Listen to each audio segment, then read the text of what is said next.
Just stop your crying, it's a sign of the times. We gotta get away from here. It is time go. Welcome to Spoiler Alert. I'm Ryan, and I'm gonna fly solo for this one, and I really want to talk about Project Hail Mary. Originally, I was gonna have a guest on, and we were gonna double bill this with Ready or Not 2. But I made the fatal mistake of watching Project Hail Mary, which is, mind you, a 2.5 hour film, or 3 hours if we're counting trailers and commercials. And I was running on 3 hours sleep when I first watched Project Hail Mary. So I found myself dozing off not because of boredom, but because I was just too tired to watch the movie. But when I was awake, I was heavily invested in the film. So here's a sample of me watching Project Hail Mary on 3 hours of sleep. Oh, this is really interesting. Oh, wow, I really like where this story's going. And I was gonna go see this again anyway. And I wanted to see it when I was more awake, so I went to go see this on Monday. It's the new film directed by Phil Lord and Christopher Miller. It's based on the novel of the same name by Andy Weir, who in turn was the author of The Martian. And this film was also written by Drew Goddard, who also wrote the screenplay for The Martian as well. And I did a spoiler alert episode on Sonic 2 and Everything Everywhere All at Once. But Dustin and I loved Everything Everywhere All at Once so much that we wanted to keep it relatively spoiler free. And I'm going to do this here because I really, really fucking love this movie. So, straight away, we got Amazon stealing the Apple TV logo for some reason as the way this film starts off. The reason I knew this film was going to be really good was the specific MGM logo they used. And it opens with a very grainy, I want to say circa mid to late 70s, early 1980s white band MGM logo. And you hear one roar and then the second roar is muted. This feels like a very specific type of film. The type of sci-fi film MGM would have released in the 70s that would have gotten a chunky Arrow video box set in the vein of something like Westworld or Logan's Run. And I know Logan's Run doesn't have like an Arrow video chunky box set yet, but Westworld does. But at the same time, it's like, what if those two films had hope to them?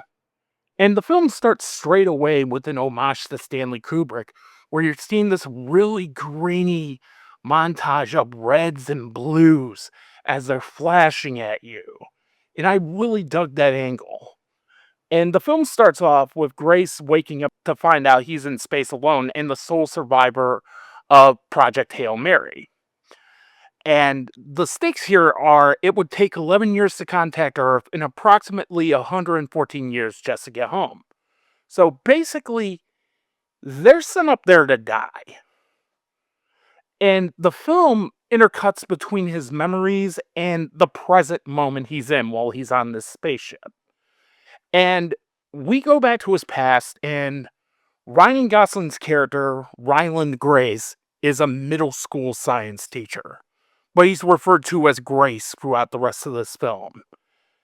And he talks about something called the Petrova line, which is this alien energy that is killing the sun, which in turn would cause the Earth to collapse, basically. And the kids are genuinely concerned about it. And the kids are like, so this is a big whoop, isn't it? And Grace is like, yeah, nah, it's a small to medium whoop. And he's trying to assure them that, hey, the best minds that are in the world are on it. And then we cut to him listening to Sunday Morning Coming Down by Chris Christopherson as he learns of his shipmate's passing. This is one of the things I do love about this movie, is how it uses music well.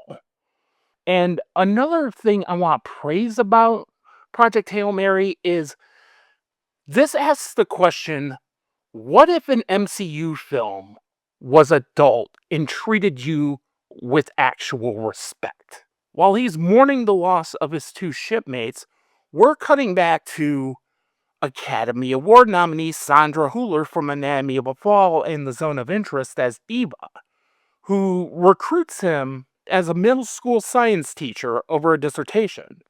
And it's revealed he pissed off the wrong people, and that's why he's a middle school science teacher. And he's genuinely well loved at this school. He's a very active and very participatory teacher with these students. He's fucking around with sound waves by demonstrating sound with like little pebbles on a drum. He's like adjusting the sound of his voice and singing like off key on purpose to demonstrate the movement of sound. And Riley Grace is basically the skeptic here. And he tells Eva it's a tiny alien cell. Grace's hypothesis is basically, hey, I don't think every planet is water-based. But one of the main issues I have with this, it's a tiny little nitpick. Like, in 2026, this is practically a fantasy at this point, where the whole world is coming together for this. Especially with who's in office right now. Eva just basically wants someone to piss people off. She wants a disruptor on this team. And then we cut back to Grace while he's on the spaceship, and astrophage is the name of this alien substance. And they go on a hardware store and load up on Eva's, I want to say, security guard Carl's dime. And it's the little moments of this poem I love, where we see little moments of fun and humanity here. Like, they're in the hardware store and they're basically having the time of their life. They're bullying with duct tape and having all kinds of fun. And what they end up doing is they basically build an isolated room that's described as a mini Venus to examine astrophage, because that's where the astrophage thrives, was on Venus. And Grace figures out how this stuff breeds and grows. The astrophage is going to Venus to breed. And then Eva decides to give him clearance for Project Hail Mary. And it's revealed that the astrophage is the fuel for the ship, and there won't be enough fuel for a round trip. So basically, they're face sealed. They're going to fucking die, as we've already established at the beginning of the film. And the alternative, basically, is just do nothing and Earth goes extinct. Bye-bye. And I'm just gonna say this right now, like, Project Hail Mary could very well be a dark horse Oscar contender. Especially for Ryan Gosling's stellar performance in this film. Like, this may be one of my top 3 favorite roles from him, behind his role in The Nice Guys and Drive. He is fantastic in this film. Like, Ryan Gosling is a capital M movie star. This is a guy who has genuine range and throws himself into what he does. I love watching this guy work. I think he's a genuinely phenomenal actor. And I would love to see an Oscar nomination for Best Actor for Ryan Gosling for this. I'd also love to see a lot of technical nominations for this. I'd love to see Best Sound, Best Production Design, because everything on that set, including Rocky, is practical. That is fucking cool to me. And then you have Best Visual Effects, which I think will probably be a shoo-in come next year. That will probably be the guaranteed Oscar nod for this film, is visual effects, if it doesn't get nominated for anything else. And then you have Greig Fraser's brilliant cinematography in this film. And then, while all this is going on, while he's on the ship, he notices a break in the Petrova line, which is this line that's going from the sun to Venus. And a projectile comes towards the ship. Grace is scared shitless to go into space, and that's what else I love about Ryan Gosling. He is not a swinging dick alpha male in this film. He's scared shitless doing all of this. He's a regular everyday guy thrust into an extraordinary situation.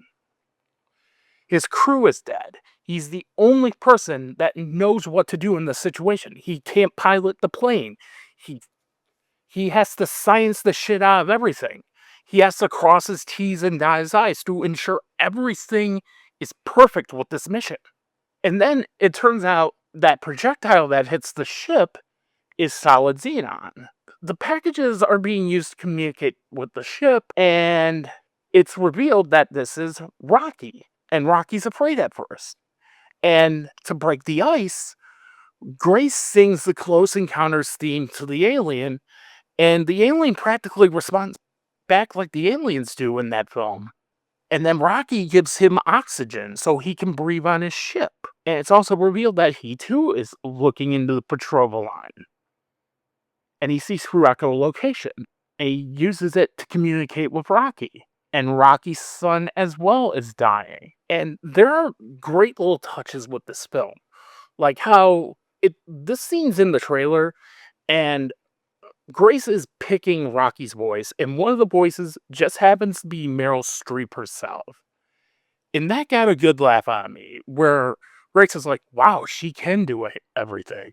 And going back to what I said about the more human elements of this film, you'll flash back to these little moments where you see Grace on Earth being thrust into the situation, and the other crew members have accepted their fate.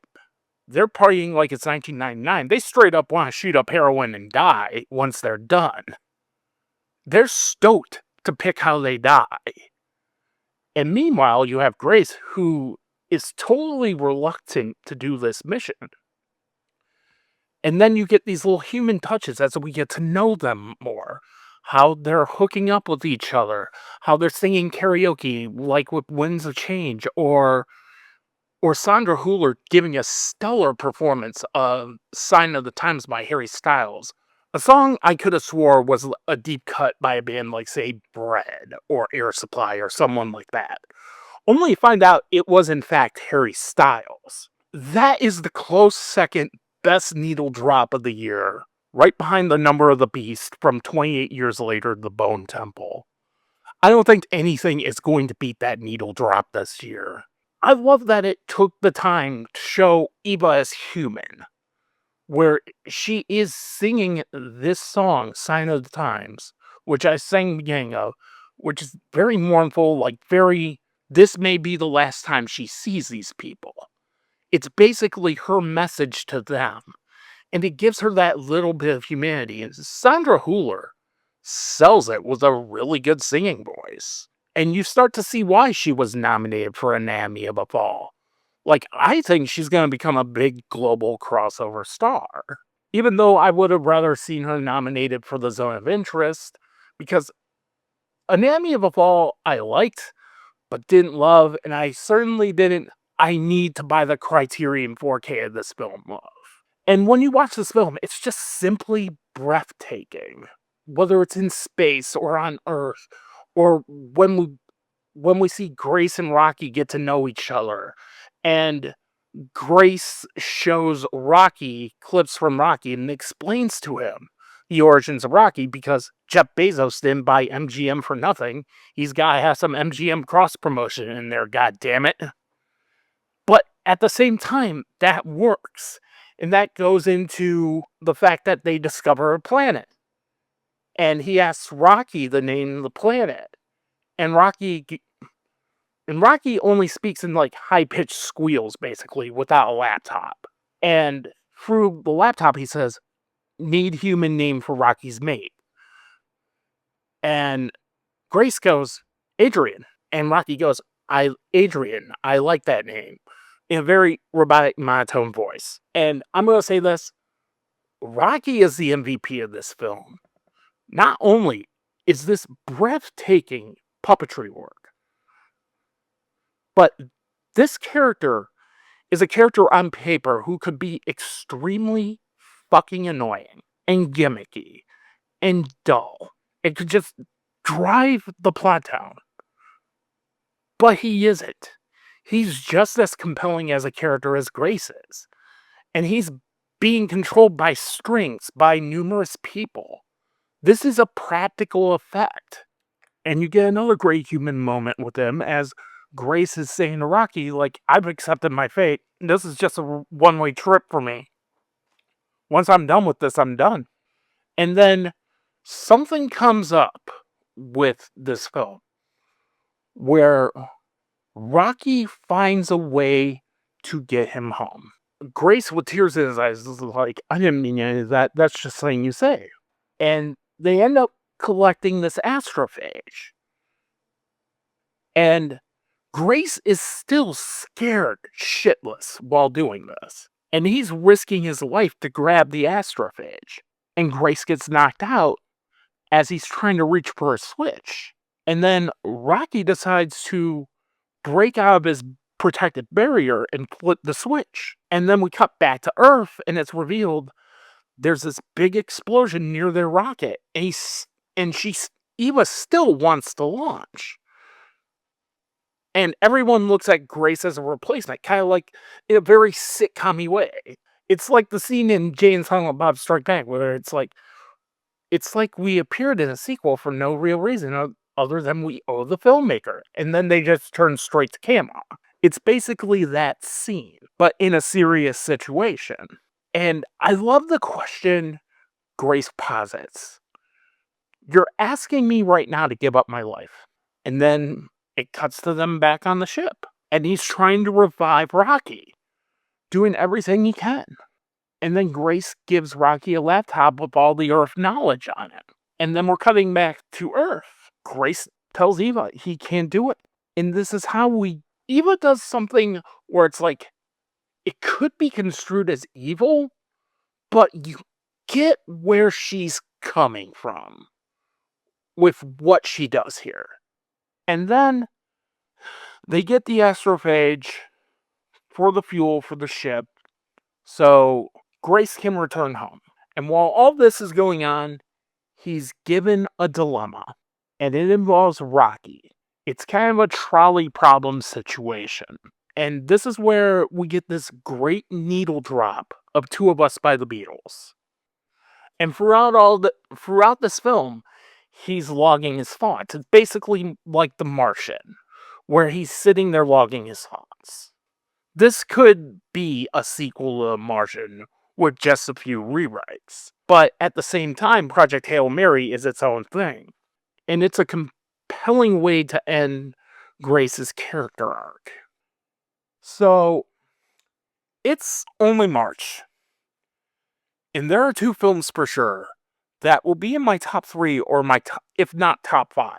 One of those is Nirvana, the band, the show, the movie. And the other is Project Hail Mary. Project Hail Mary is the film we need more of. We're living in shitty times. We're in World War III right now. Trump is trying to stoke the Second Civil War. Women are about to lose their rights to vote. And we just need films that celebrate the good of humanity right now. I am so glad I saw this film twice. Project Hail Mary is such a wonderful film. I cannot recommend this enough.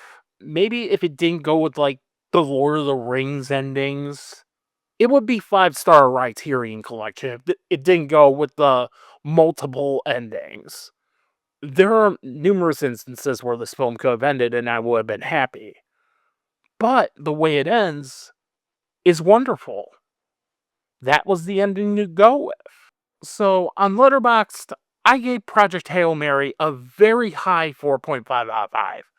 This was almost 5-star, borderline Criterion. This was an absolute blast at the theater, and I love the fact that on my second viewing that I could just quietly take notes, as there were 3 other people in there with me in separate areas where I could just turn my screen brightness down and take notes to do this episode for you. Go see this movie. I tried to stay as vague as possible, but I feel it's absolutely important you should check this out. Be sure to like, comment, share, spread the word on New Realms Media. Follow me on all my socials at New Realms Media. And until then, you better go see the Marvels just to prop up my boy Goose, bro. Now, if you'll excuse me, I'm gonna take a nap on Ryan's stomach.